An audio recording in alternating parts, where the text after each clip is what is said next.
자, 취업에 대해서 신선하고 재밌는 이야기, 우리 구직자들이 꼭 알아야 될 이야기, 취업 콘서트 시간입니다. 네, 오늘 이 시간 신상훈 장한대 외래 교수와 함께합니다. 어서 오세요. 안녕하세요. 어서 오십시오. 네, 반갑습니다. 네. 자, 오늘 가져오신 키워드는 또 어떤 내용인지 궁금한데요. 오늘은 또 함께 전해주실 거니까, 혼자 전해주실 거니까, 네, 조금 외롭지만 그래도 풍성한 내용을 전해주시기 바랍니다. 오늘 어떤 내용 준비하셨나요? 오늘은 우리가 취업을 110m 허들 넘기 육상 경기에 비유를 했던 아주 대표적인 사례를 하나 가지고 나왔습니다. 오늘 이 이야기가 왜 궁금할 건지 두 분 MC께서도 제가 질문을 좀 던져볼 건데요. 네. 그 이야기를 오늘 펼쳐보도록 하겠습니다. 네, 그러면 함께 오늘의 주제 먼저 만나보실까요? 네.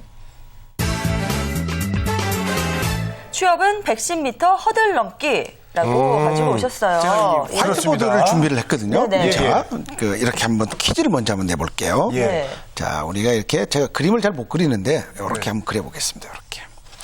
우리 이게 스타트 라인에 선 네. 경기에 나가려고 하는 선수예요. 네. 재건 MC에게 제가 먼저 물어볼게요. 예. 이 사람이 가장 먼저 기다리는 게 지금 뭐죠? 거기 그렇죠. 110m. 예. 신호죠. 신호. 오케이. 예. 출발 신호. 이게 어려운 난이도를 가진 건데. 그래요? 저는 허들일 줄 알았어요. 신호. 처음부터. 네. 신호를 기다립니다. 그럼 이 사람이 두 번째 신호가 올려서 뜁니다. 네. 자, 뭘 향해서 뛰죠? 상은 MC께 제가 여쭤볼게요. 첫 번째 허들을 향해서 뛰는 거 그게 이제 아닌가요? 상식적인 정답인데 네. 대부분의 구직자가 이제 결승점이라고 두 번째 대답을 해요. 결승점. 예. 근데 이 허들 넘기라는 게 그게 이 허들이 존재한단 말이죠. 네네. 이 사람에게 두 번째 미션은 사실 첫 번째 허들입니다. 왜냐하면 이 허들을 넘어야만 두 번째 넘을 수 있는 자격이 부여된다는 거예요. 네. 자, 그러면 여기에도 세 번째 프로세스가 또 존재해요. 네. 세 번째 뭐죠? 이 사람은 세 번째? 허들을 다 넘었어요. 예. 다 넘고 나서요? 그렇죠. 네. 세 번째 이 사람한테는 뭐가 주어지나요? 결승선까지 열심히 뛰어가는 거. 그 1등이죠, 1등. 네. 결승점. 어떤 선수가 네. 꼴찌를 하려고 대회 나오는 선수는 없습니다. 그렇죠. 그게 바로 1등이라는 거죠. 세 번째 1등이에요. 이제 이 1등이 우리는 첫 번째인 줄 알았는데 지금 세 번째지 않습니까? 프로세스를 보니까. 그러면 네 번째 이 사람한테 주어지는 목적이 또 있어요. 네 번째 단계가 있단 말이에요. 그게 뭘까요? 네 번째요. 예. 이거는 잘 모를 거예요. 네 번째는 저는 그렇게 생각해요. 목표를 이뤘잖아요. 네. 또 다른 올림픽을 준비하거나 또 다른 목표를 세우는 거 아닌가요? 아닙니다. 그거 아니에요? 뭔가요? 어렵네. 네. 목표를 이루고 나서가 아닌가요? 네 번째 거는? 오늘 이걸 맞추면 제가 사실은 네. 커피를 마시는 커피를 한 잔 쏠려고 했는데 그래요? 어렵죠? 네네. 사실 이게 오늘 이 정답을 말하려고 온 게 아니라 네. 사실 이 프로세스를 말하려고 왔는데 이 네 번째가 뭐냐면 바로 기록을 갱신한 1등이라는 겁니다. 이 기록 경기니까요. 그냥 1등이 아니고. 아닙니다. 예. 그러니까 1등은 1등인데 지난해 이 대회를 나왔던 1등 선수보다 조금 더 나은 기록 혹은 세계 신기록. 그래서 수영에 출전했던 박태환 선수가 금메달을 따기는 땄는데 이 선수에게 기록을 측정하니까 최고 기록을 갱신한 일이면 굉장히 일이로서 의미가 있는 거죠. 네. 이게 허들 넘기의 본질입니다. 그러면 우리 구직이라고 하는 취업이라고 하는 전체적인 통을 놓고 보면 또 세 분야를 간다면 첫 번째 이 신호의 격이 바로 직무 결정입니다. 직무. 어떤 일을 할 것인가.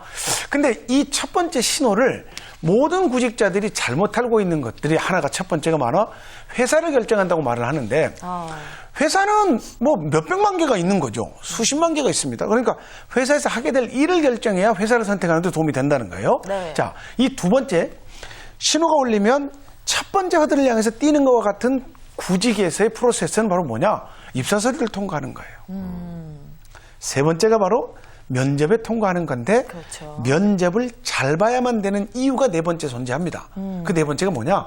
본인이 원하는 부서나 원하는 연봉을 받고 근무를 할 수 있다. 이게 네 번째예요. 자, 그러면 우리가 이제 이 이야기를 하려고 보면 네.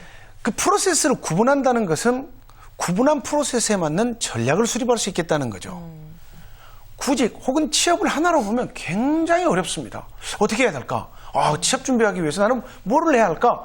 이런 고민들과 맞닥뜨리는데 이거를 나눠서 보면 굉장히 중요한 전략을 세울 수 있다는 거예요. 네. 자, 우리 출발 신호도 대부분 이게 준비하고 땅 할 때 예측 출발을 하는 선수들 있죠. 이 사람은 어떻게 됩니까? 실격이죠. 그렇습니다. 네. 근데 이게 엄청나게 매뉴얼화된 연습을 거친다는 것은 사실 구조를 살펴보지 않으면 모르는 일이라는 거예요. 이 훈련만 6개월 정도 한답니다. 그래요. 레디하고 총성이 울리는 타이밍이 보통 한 1초 간격이 있대요. 근데 이거를 기계적으로 동물적으로 반응하기 위해서 6개월 이 훈련을 한다는 거예요. 근데 하물며 우리가 구직을 준비하는 사람이 직무가 미결정 상태에서 입사 지원서를 남발하고 있으면 대충 얻어 걸리기를 바란다는 건 모험이라는 거예요. 네. 이게 예를 들어서 쉽게 이야기하려고 제가 이거 구분을 한 겁니다. 자, 그래서 이제 허들을 향해 뛰죠. 네네. 이 허들을 향해서 뛸 때 이 사람들이 가장 많은 훈련하는 게 심호흡 훈련이라는 거예요. 호흡. 그래서 입사 서류를 가장 잘 쓰는 것은 본인이 준비한 직무에 맞는 입사 서류여야 한다. 그러니까 입사 서류에 많은 역량과 능력을 이야기를 해봐도 그 직무에 맞는 이야기를 하고 있지 못하면 변별력이 떨어진다는 거예요. 그래서 입사 서류는 직무에 맞는 이야기를 써라라고 이야기를 하는 겁니다. 자, 그리고 이제 이 허들을 다 넘어서 결승에 도달했다. 1등을 뛰었다는 것은 물론 훈련의 과정이기도 하지만 사실 2등을 했다라는 겁니다. 근데 본인이 1등을 하고 싶었지만 2등뿐이는 못했다. 네. 근데 기록이 작년보다 개인적 기록이 나왔어요. 예. 그러면 이완을 삼는 경우가 있겠죠. 그렇죠. 그렇죠. 예, 의미가 있죠. 재고 씨 같은 경우에는 원래 방송을 어느 곳에 방송을 나가는데 출연료를 얼마를 받기로 했는데 네. 오늘 상대적인 사람이 오지 않아서 출연료가 더 많이 지급이 됐다는 거예요. 예. 듣기만 해도 좋은데요. 이럴 경우에는 어떻게 합니까? 그 비용을 갑자기 생긴 돈을 그거 이제 좀 써야죠. 어떻게 얘기치 못했던 돈이지만 예, 못했지만 그 관계자분들한테 그거를 밥 한번 쌓이죠. 그거죠. 이게 이제 그 타인에게 다시 되돌려주는 것들. 네네. 근데 면접도 마찬가지입니다.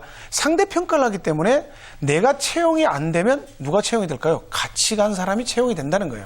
결국은 이 자격을 내가 가질 수 있도록 면접은 프로세스에 맞도록 준비를 해야 된다는 거죠. 마지막이 이제 안착률과 관련된 프로세스인데 대개 면접만 잘 본 사람들은 그 다음을 걱정을 안 합니다. 그래서 우리가 이제 어떻게 하면 면접에 합격할까는 그동안에 많은 패널분들이 면접 전략으로 이야기를 나눴기 때문에 오늘 우리가 이야기를 나눌 것은 이제 이 프로세스에 관련된 거죠. 자, 제가 상은 MC께 오늘 질문을 제가 던져야 되는 상황이라 네네. 던져볼게요. 불가능이라는 단어 있죠. 네네. 그게 impossible이라는 거. 네. 살다 보면 불가능한 일이 참 많죠. 많죠. 근데 되게 우리가 불가능할 때 포기를 합니까? 가능한 대안을 생각해 봅니까? 저는 최대한 이제 대안을 생각하다가 딱 포기한 순간이 오면 굉장히 쉽게 또 포기하는 스타일이에요. 왜 네. 포기를 쉽게 하죠? 준비를 했는데. 네. 최선을 일단 다했다고 생각하니까 그 다음부터는 그냥 포기하거든요. 네. 사실 듣고 싶었던 정답입니다, 그게. 그래요? 본인이 진짜 최선을 다했다는 생각이 있으면 네. 쉽게 포기를 할 줄 알아야 한다는 거죠. 이게 이제 그래요? 동아줄 이론이에요, 동아줄 이론. 네. 그러니까 취업을 하려고 준비를 해왔던 사람이 갑자기 그 준비 경로를 변경할 때 두 개의 밧줄을 잡고 있는 거예요. 사실 포기를 한다는 것은 한 개를 놔야 이 사람은 앞으로 나아가거나 반동을 할 수 있는 위치인데 아까워서 두 개를 다 잡고 있기 때문에 포기가 안 되기 때문에 어려움이 있다는 겁니다. 그런데 제가 그 질문을 했다는 의도는 또 다른 의도가 존재합니다. 네, 어떤 거요? 불가능이라는 것을 우리는 어떻게 하면 그냥 버려버릴 거로만 생각을 하는데 가능하게끔 만드는 자기 노력이 필요하다는 거예요. 그래서 impossible이라는 단어에 I와 M자 사이에 거꾸로 콤마 하나를 찍으면 I am possible이 된다는 거예요. 네. 그럼 그게 어떻게 하면 가능할 건지 네네. 이걸 생각해 보자는 겁니다. 네. 그래서 이 프로세스는 그래서 중요하다는 거예요. 그래요. 네. 그럼 이런 프로세스별로 최선을 다해서 좀 노력을 해 나가다 보면 불가능도 가능하게 만들 수 있다는 그런 말씀이신 건가요? 그래서 불가능한 건 이 세상에 없다. 그러니까 있겠죠. 뭐 인위적으로 남자가 여자가 되고 싶은 건데 외과적 수술이 없으면 불가능하죠. 네. 근데 보여지기로 외과적 수술 없이 여자의 모습을 하고 다니는 여장인 사람이 있겠죠. 네네. 이게 노력이라는 겁니다. 내가 여성이 되고 싶은데 여성성의 성을 가졌기만 하고 그냥 남성의 모습을 가지고 있으면 다른 사람은 타인은 전부 다 남성으로 인식을 하기 때문에 이게 이제 여기에 객관적인 노력 혹은 주관적인 노력이 합쳐진 가능한 전략이 있다는 거죠. 자, 취업의 프로세스 제가 처음에 직무 결정을 이야기했고요. 직무가 결정됐으면 직무에 맞는 입사 서류를 작성해야 되고 네. 입사 서류를 직무에 맞게 썼으면 면접 역시 처음에 가서 자신을 사로잡는 비언어적 평가로 최선을 다한 면접을 봐야 하고 마지막이 면접이 잘 봐야만 안착률이 높은 결과 사실은 공기업에서 이 조사가 있었습니다. 면접 성적이 높은 사람을 통계를 놓고 뽑아보니까 안착률이 70%에 달하더라. 그래서 면접을 잘 보는 친구가 꼭 회사의 만족도도 높더라는 결과가 있습니다. 이게 다 반증된 프로세스라는 거죠. 그렇군요. 그 네. 허들이랑 정말 똑같네요. 네. 예, 그런데요. 허들을 잘 넘었어요. 오케이. 잘 넘어서 결승전에 딱 왔어요. 네. 그 앞에서 넘어졌어요. 그거 어떡합니까, 이거? 이제 다음번에 재도전이라는 기회가 있겠죠. 이 선수가 사실 한 번의 경기로 이 선수의 생명이 끝나는 건 아니라는 겁니다. 이 재도전을 위해서 실수를 반복하지 말고 했던 실수를 터전 삼아서 반드시 반복적인 재도전에는 이거를 만회하고 넘어서야죠. 이게 이 선수의 몫입니다. 우리가 한 번의 기업에 낙방했다고 해서 다른 기업에 지원을 안 하는 이치와 똑같은 거죠. 그러니까 이게 실력은 있는데 마지막에 면접관한테 말 한마디 잘못해가지고 네. 떨어지는 그런 경우 비슷하게 비교를 할 수가 있겠네요. 있습니다. 뭐 마지막 기회를 면접관이 줬어요. 뭐 혹시 본인이 불만족했거나 혹시 좀 불조강 점이 있으면 어필할 수 있는 기회를 드리겠습니다. 한번 이야기해 보실래요? 라고 했는데 오히려 면접관에게 본인이 그냥 못했다는 이야기를 주저리 합니다. 사실 면접관은 이 말을 듣고 싶었던 건 아닌 거죠.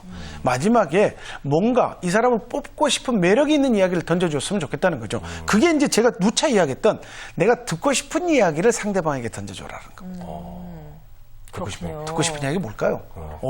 교수님 참 잘생겼습니다라는 이야기죠. 그런 거였나요? 예. 이미지가 참 좋습니다. 잘생겼다는 네. 건 저 역시 알고 있으니까요. 예. 아, 예. 굉장히 좋은 이미지를 가졌습니다. 꼭 같이 일해보고 싶습니다. 라고 하는 이 호감 있는 멘트를 던져줄 때 상대방은 오히려 지금 상은 MC가 저에게 웃어주는 것. 비웃음은 아니었죠. 아, 네, 그럼요. 네, 네. 이 웃음. 제가 느꼈던 아주 너무 착한 그 웃음의 반응처럼 저도 동의하는 그렇게 웃음이에요. 저희도. 맞습니다. 예, 아주 동의합니다. 그걸 해주시면 면접관도 뽑게 되더라는 거죠. 네. 이게 이제 최종 면접에서 네. 어떻게 얘기하면 좋은지 어필하는 방법을 가르쳐 주신 것 같아요. 네, 그래요. 근데 저희가 지금 다시 이제 원점 돌아서 오늘의 주제를 살펴본다면 네. 취업은 110m 허들 넘기와 같다 이렇게 말씀해 주신 걸로 봐서 이제 각 단계별로 벽이 항상 있잖아요. 네. 그럼 그거를 그 순간의 목표라고 생각하고 정말 최선을 다하면 끝까지 결승점까지 저희가 4단계라고 봤나요? 여기까지 잘 이뤄낼 수 있다는 그런 말씀을 해주신 것 같은데 네. 지금 말씀에 근데 포인트가 약간 면접 쪽에 많이 가지 않았습니다. 포커스로 간 것 같아요. 근데 예. 제가 이제 면접에 질문이 있어서 그러는데 네, 네. 비중도를 따지면 최근에 이제 프로세스에서 면접이 높은 건 사실이죠. 네. 근데 이 면접장에 가기 위해서는 2단계를 거쳐야 한다는 거예요. 그렇죠. 그러니까 2단계 없으면 면접만 보는 회사가 없기 때문에 어차피 면접은 3번째 평가되는 겁니다. 아까 그 목적은 1등을 하기 위해서 나가지만 1등에 도달하기 위해서는 3번째 단계에 가야 한다는 거예요. 물론 1등이 중요하죠. 면접도 중요합니다. 그런데 면접 전에 가야 될 프로세스가 2단계가 있다. 이 2단계에 대한 치밀한 준비 전략이 선행되어야 한다는 겁니다. 먼저. 네. 그렇군요. 그래서 오히려 이 면접 전에 사실은 우리의 면접이 제일 어렵고 중요하다고 생각하기 때문에 처음 시작할 때부터 면접만 이제 올인해서 준비하시는 분들이 많이 계신데 그 전에 정말 자기소개서도 고민 많이 해야 되고요. 그 전에 그 이후에 또 인적성 검사나 뭐 여러 가지 필기 시험 같은 것도 그만큼의 최선을 다해야 된다 이런 말씀이신 것 같아요. 네, 물론입니다. 네. 최근에 지도했던 여학생 한 학생이 그 외적 스펙이 굉장히 뛰어난 친구였고요. 인적성 검사를 남겨두고 있었는데 이 친구는 정작 저를 찾아와서 면접 상담만 했었습니다. 근데 인적성에서 떨어졌어요. 이 기회가 없는 거예요. 면접 볼 기회가 없는 거죠. 그렇죠. 그러니 사실 취업 준비를 잘못했다는 결과밖에 나지 않았다는 겁니다. 네. 그 오늘의 키워드를요, 딱 한마디로 좀 정리를 좀 해주시죠. 취업 분석하면 돌파구가 있고 분명히 성공할 수 있다. 분석하자. 그래서 단계별로 프로세스를 나눴다. 그래서 취업은 분석해야만 성공할 수 있다. 이렇게 키워드를 정리해 볼 수 있겠습니다. 네. 자, 여러분 100m 허들 넘기 어렵지 않습니다. 네. 하나하나 잘 차근차근히 넘어서 결승전 도달했어도 마지막까지 끝까지 최선을 다하면 되는데 제가 아까 질문 드렸죠. 그 앞에 하필 넘어지면 어떡하냐고. 교수님께서 다시 도전하면 된다고 했습니다. 네. 제가 요즘 법륜 스님의 책을 읽고 있습니다. 거기서 방황해도 괜찮아, 실패해도 괜찮아 라고 말씀하셨습니다. 여러분 괜찮습니다. 다시 도전하면 됩니다. 그게 젊음 아니겠습니까? 오늘 갑자기 이렇게 설교 말씀으로 마무리해 주시는 분위기인데요. 네. 역시 사람이 책을 읽어야 돼요. 이게 멘트가 달라지네요. 네, 우리 구직자 여러분들 네. 파이팅 하시고요. 지금까지 신상훈 교수님과 함께했습니다. 감사합니다. 감사합니다. 고맙습니다.